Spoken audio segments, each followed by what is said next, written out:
नमस्कार दोस्तों, तो कैसे हैं आप सभी और आपका स्वागत है हमारे YouTube चैनल सरकारी युवा में।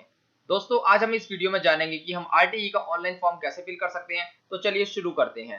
सबसे पहले हमको गूगल क्रोम को ओपन कर लेना है। गूगल क्रोम ओपन करने के बाद हमको टाइप करना है आरटीई। आरटीई दोस्तों टाइप करने के बाद सबसे पहली वेबसाइट आपको दिखाई देगी। ये आरटीई यूपी की ऑफिशियल वेबसाइट है, इसको आपको ओपन कर लेना है। इसको ओपन करने के बाद कुछ इस प्रकार का इंटरफेस ओपन होगा। दोस्तों, ये बेसिक शिक्षा विभाग उत्तर प्रदेश की ऑफिशियल वेबसाइट है। यहाँ से आप आवेदन कर सकते हैं। दोस्तों, आवेदन करने से पहले हम एक बार आपको एडमिशन शेड्यूल के बारे में थोड़ा दिखा देता हूँ। आप उसके लिए आपको यहाँ पर क्लिक करना होगा एडमिशन शेड्यूल पर। एडमिशन शेड्यूल पर क्लिक करने के बाद दोस्तों यहाँ पर आपको कई सारे चरण दिखाई देंगे। तो जैसे कि हम जो जिस चरण में फिल कर रहे हैं फॉर्म को, वो है थर्ड स्टेज में। तो दोस्तों, ये जो आवेदन जो स्टार्ट हुआ है वो हुआ है 15 अप्रैल 2024 से, और इसकी जो लास्ट डेट है वो है 8 मार्च 2024। दोस्तों, जो इसकी लॉटरी निकलने की डेट है वो है 16 मई 2024। इससे पहले भी दो स्टेज में फॉर्म भरे जा चुके हैं, और आप जो हम जो है थर्ड स्टेज में फॉर्म को फिल कर रहे हैं। तो दोस्तों, फॉर्म फिल करने के लिए आपको फिर से होम पर आना होगा। होम पर आने के बाद दोस्तों यहाँ पर आपको राइट साइड में ऑनलाइन एप्लीकेशन स्टूडेंट का ऑप्शन दे रखा है, इस पर आपको क्लिक करना होगा। यदि आप दोस्तों पहले से ही रजिस्टर्ड हैं तो आप डायरेक्ट लॉगिन कर सकते हैं। यदि आप रजिस्टर्ड नहीं है तो उस केस में सबसे पहले आपको न्यू स्टूडेंट रजिस्ट्रेशन पर क्लिक करना होगा।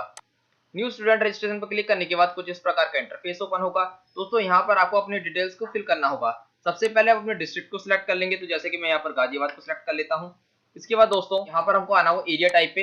एरिया टाइप पे आने के बाद यहाँ पर आप रूरल अर्बन पूछ रहा है, तो आप इसको सिलेक्ट कर लेंगे। तो मैं यहाँ पर रूरल को सिलेक्ट कर लेता हूँ। इसके बाद दोस्तों आपसे यहाँ पर टाउन ब्लॉक पूछ रहा है, तो आप यहाँ पर सिलेक्ट करेंगे जो भी आपका है। तो जैसे कि मैं यहाँ पर भोजपुर को सिलेक्ट कर लेता हूँ। इसके बाद दोस्तों आपसे यहाँ पे ग्राम पंचायत वार्ड के बारे में पूछ रहा है, तो आपको जो भी ग्राम पंचायत वार्ड लगता है वो आप सिलेक्ट कर लेंगे। इसके बाद दोस्तों यहाँ पर आपको स्टूडेंट का फुल नेम टाइप कर देना होगा। इसके बाद दोस्तों यहाँ पर आपको 10 डिजिट का मोबाइल नंबर को यहाँ पर टाइप करना होगा। इसके बाद नीचे आएंगे तो यहाँ पर आपसे डेट ऑफ बर्थ पूछ रहा है, तो आप यहाँ पर अपने बच्चे की डेट ऑफ बर्थ को यहाँ पर टाइप कर देंगे। दोस्तों यहाँ पर जेंडर के बारे में पूछ रहा है, तो जो भी आपका जेंडर है मेल फीमेल वो आप सिलेक्ट कर लेंगे। इसके बाद दोस्तों क्लास पूछ रहा है, तो आप यहाँ से क्लास को सिलेक्ट कर लेंगे। इसके बाद नीचे आएंगे तो यहाँ पर कैटेगरी पूछ रहा है, तो आप जिस भी कैटेगरी से हैं, यदि आप दुर्बल वर्ग से आते हैं आप दुर्बल को सिलेक्ट करेंगे। यदि आप अलाभित समूह से आते हैं तो आप इसको सिलेक्ट करेंगे। इसके बाद दोस्तों यहाँ पर जो भी आप कैटेगरी को सिलेक्ट करेंगे, सपोज कीजिए मैं दुर्लभ वर्ग को सिलेक्ट करता हूँ, तो उस केस में यहाँ पर हमको इनकम सर्टिफिकेट नंबर यहाँ पर अपना टाइप करना होगा, और उस डॉक्यूमेंट को भी यहाँ पर हमको अपलोड करना होगा। इसके बाद दोस्तों हमको नीचे आना है। यहाँ पर दोस्तों यहाँ से कैप्चा कोड पूछ रहा था, यहाँ पर हम कैप्चा कोड को फिल करेंगे और रजिस्टर पर क्लिक करेंगे। दोस्तों यहाँ पर जुड़वा बच्चों के पंजीकरण के लिए चेक बॉक्स में टिक करने के लिए कहा गया है। यदि आपके जुड़वा बच्चे हैं तो उस केस में आपको यहाँ पर टिक करना होगा। उसके बाद आपको रजिस्टर पर क्लिक करना होगा।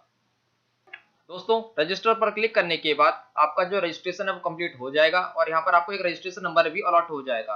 और यहाँ पर आपको प्रिंट का ऑप्शन दिखेगा, तो आपको इस रजिस्ट्रेशन स्लिप को प्रिंट करके रख लेना अपने पास संभाल के, क्योंकि इसकी जरूरत आपको बहुत ज्यादा पड़ेगी आगे। आप चाहें तो यहाँ पर नीचे आपको व्यू सर्टिफिकेट का ऑप्शन दे रखा है, इस पर क्लिक करके आपने जो डॉक्यूमेंट अपलोड किया है वो भी आप देख सकते हैं। और इसके बाद हमको नीचे आ जाना है, और यहाँ पर आपको कंप्लीट द फॉर्म का ऑप्शन दे रखा है, इस पर आपको क्लिक कर देना है। इसके बाद दोस्तों कुछ इस प्रकार का इंटरफेस ओपन होगा। यहाँ पर दोस्तों आपसे पेरेंट की डिटेल मांगी जाएगी, तो यहाँ पर आपको पेरेंट्स की डिटेल को फिल करना है। सबसे पहले यहाँ पर आपसे फादर नेम मांगा गया है, तो यहाँ पर आप फादर नेम को फिल कर देंगे। इसके बाद दोस्तों यहाँ पर आएंगे सेकंड नंबर पे, तो यहाँ पर आपसे मदर नेम मांगा गया है, तो यहाँ पर दोस्तों आप मदर नेम को फिल कर देंगे। इसके बाद यदि आपका कोई अल्टरनेट मोबाइल नंबर है तो आप उसको यहाँ पर फिल कर सकते हैं, अदरवाइज को छोड़ भी सकते हैं। इसके बाद दोस्तों यहाँ पर आएंगे तो आप यहाँ पर वोटर आईडी नंबर को डाल सकते हैं, अदरवाइज को छोड़ भी सकते हैं, यहाँ पर इसकी मैंडेटरी नहीं है। इसके बाद दोस्तों नीचे आएंगे तो यहाँ पर आपसे करंट एड्रेस पूछा गया, तो जहाँ पर भी आप रहते हैं वो एड्रेस आप यहाँ पर फिल कर देंगे। इसके बाद दोस्तों जो भी आपकी मंथली इनकम है वो आप यहाँ पर फिल कर देंगे। इसके बाद दोस्तों आप 7th पॉइंट पे आएंगे तो यहाँ पर आपसे मोड ऑफ एप्लीकेशन पूछा गया है, तो यहाँ पर आप जिस भी मोड से आप फॉर्म को फिल कर रहे हैं वो आप सिलेक्ट कर सकते हैं। तो जैसे कि हम यहाँ पर सिलेक्ट कर लेते हैं cell phone internet cyber cafe, तो आप इसको सिलेक्ट कर लेंगे। इसके बाद दोस्तों हमको नीचे आना है। दोस्तों यहाँ पर आपसे स्टूडेंट कैटेगरी बारे में पूछा है, तो यहाँ पर ऑलरेडी हमारा आ गया है। इसके बाद दोस्तों नीचे आएंगे तो आपसे स्टूडेंट सब कैटेगरी पूछा है, तो आपकी जो भी सब कैटेगरी है SC ST OBC जिसमें भी आप आते हैं तो वो आप यहाँ से सिलेक्ट कर सकते हैं। इसके बाद दोस्तों जैसे मैं यहाँ पर SC को सिलेक्ट कर लेता हूँ। इसके बाद दोस्तों यहाँ पर आपसे एड्रेस प्रूफ मांगा गया है, तो यहाँ पे आप कोई भी एड्रेस प्रूफ को सिलेक्ट कर सकते हैं। आप चाहें तो यहाँ पर वोटर कार्ड लगा सकते हैं, राशन कार्ड, आधार कार्ड, जो भी आपके पास इनमें से डॉक्यूमेंट है वो आप सिलेक्ट कर सकते हैं। तो जैसे कि मैं यहाँ पर आधार कार्ड को सिलेक्ट कर लेता हूँ। इसके बाद दोस्तों नीचे आएंगे तो यहाँ से आपसे स्टूडेंट एज प्रूफ मांगा गया, तो जो भी आपके पास एज प्रूफ है वो आप यहाँ से सिलेक्ट कर सकते हैं। तो जैसे कि मैं यहाँ पर जन्म एवं मृत्यु संबंधी, तो मीन्स ये बर्थ सर्टिफिकेट के बारे में कह रहा था, हम इसको सिलेक्ट कर लेते हैं। इसके बाद दोस्तों नीचे आएंगे तो आपसे स्टूडेंट इमेज मांग रहा है, तो आप यहाँ पर चूज इमेज फाइल पर क्लिक करके आप यहाँ पर इसको अपलोड कर देंगे। दोस्तों मैंने यहाँ पे जो भी आपको बताया, जैसे ये सब कैटेगरी में आपसे अनुसूचित जाति मैंने यहाँ पे सिलेक्ट किया, तो यहाँ पर दोस्तों आपको कास्ट सर्टिफिकेट को अपलोड करना होगा। यहाँ पर दोस्तों अपने आधार कार्ड को सिलेक्ट किया तो हमको यहाँ पे आधार कार्ड को अपलोड करना होगा। दोस्तों यहाँ पे स्टूडेंट एज प्रूफ में दोस्तों हमने बर्थ सर्टिफिकेट को सिलेक्ट किया, तो यहाँ पर हमको दोस्तों बर्थ सर्टिफिकेट को अपलोड करना होगा और यहाँ पे हमको फोटो को अपलोड करना ही है। इसके बाद दोस्तों जब एक बार सारे डॉक्यूमेंट आप अपलोड कर देंगे, इसके बाद दोस्तों यहाँ पर click here to upload all images पर आपको क्लिक करके सारे डॉक्यूमेंट को अपलोड कर देना है। दोस्तों एक बात को आपको ध्यान रखना है कि जो आपकी जो फोटो होगी वो सारी जेपीजी और जेपीईजी में होनी चाहिए और उनका जो साइज होना चाहिए वो मैक्सिमम 100 केबी तक ही होना चाहिए। दोस्तों यदि आपकी इमेज का जो साइज है वो 100 केबी से ज्यादा है तो दोस्तों मैं आपको एक कंप्रेसर बता देता हूँ। सबसे पहले आपको नया टैब ओपन करना होगा और यहाँ पर आप टाइप करेंगे कंप्रेस नाउ। दोस्तों कंप्रेस नाउ टाइप करने के बाद सबसे पहले ही आपको जो वेबसाइट दिखाई देगी compressnow.com, इस पर आपको क्लिक कर देना है। इस पर क्लिक करने के बाद दोस्तों यहाँ पर आपको एक अपलोड का ऑप्शन दिखाई देगा, इस पर आपको क्लिक करना होगा। इस पर क्लिक करने के बाद दोस्तों जहां पर भी आपने डॉक्यूमेंट रखा हो उसको आप सिलेक्ट कर लेंगे। तो जैसे कि मैं यहाँ पर डॉक्यूमेंट को सिलेक्ट कर लेता हूँ।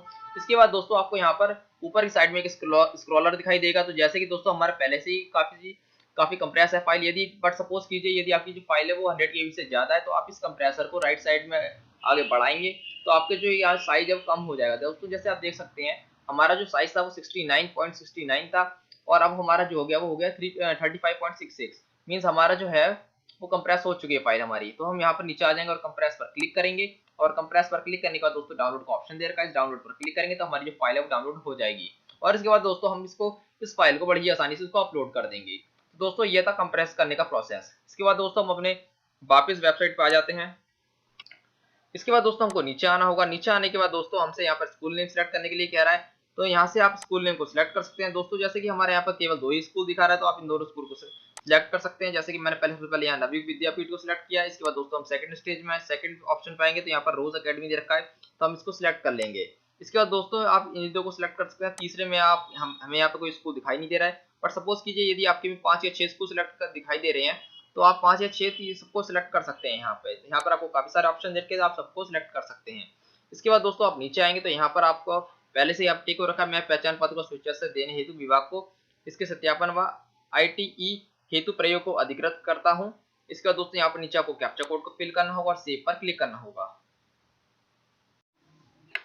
दोस्तों सेव पर क्लिक करने के बाद आपको एप्लीकेशन का प्रीव्यू शो कर जाएगा। एक बार आपको अपनी सारी डिटेल्स को वेरीफाई कर लेना कि इसमें कोई मिस्टेक तो नहीं है, क्योंकि इसको अगर इसमें अभी भी कोई मिस्टेक है तो आप इसको अभी एडिट कर सकते हैं। यहाँ पर एडिट का ऑप्शन दे रखा है आपको ऊपर की साइड में। यदि एक बार आपने लॉग एंड फाइनल सबमिट पर क्लिक कर दिया इसके बाद आप दोबारा से इसको एडिट नहीं कर पाएंगे, तो प्लीज आप इस बात का ध्यान रखें कि इसमें कोई भी मिस्टेक ना हो। एक बार आप ठीक तरीके से अपनी सारी डिटेल्स को वेरीफाई कर लेंगे। वेरीफाई करने के बाद सीधे आप ऊपर की ओर आएंगे और यहाँ पर आपको लॉक एंड फाइनल प्रिंट का ऑप्शन दे रखा है, इस पर आप क्लिक करके इसको लॉक कर देंगे और इसके बाद अपनी एप्लीकेशन को प्रिंट कर लेंगे। दोस्तों लॉक एंड प्रिंट पर क्लिक करने के बाद आपकी जो एप्लीकेशन है वो लॉक हो जाएगी और यहाँ पर दोस्तों आपको फाइनल प्रिंट का ऑप्शन आ रहा है। यहाँ पर आपको फाइनल प्रिंट पर क्लिक कर सकते हैं और इसको सेव करके अपने पास रख सकते हैं। दोस्तों इतना करने के बाद आपका जो फॉर्म है वो कंप्लीट हो जाएगा। इसके बाद आपको कुछ नहीं करना है, केवल आपको वेट करना है। आपको यहाँ पर एडमिशन शेड्यूल पर क्लिक जब आप करेंगे, लॉटरी किस तारीख को निकलेगी वो आपको पता चल जाएगा, उस तारीख पर आपको वेट करना है। इसके बाद आप इस रजिस्ट्रेशन नंबर की मदद से आप अपनी लॉटरी में नाम चेक करेंगे। यदि आपका लिस्ट में नाम है तो आपको उस स्कूल से जाके कांटेक्ट करना होगा। आप इस स्लिप को साथ में अपने स्कूल लेके जाएंगे और साथ में अन्य डॉक्यूमेंट्स को भी। तो दोस्तों ये था कंप्लीट प्रोसेस। आई होप आपको वीडियो पसंद आई होगी। यदि वीडियो पसंद आई तो प्लीज वीडियो को लाइक करें, चैनल को सब्सक्राइब करें। मिलते हैं नेक्स्ट वीडियो में, तब तक के लिए जय हिंद।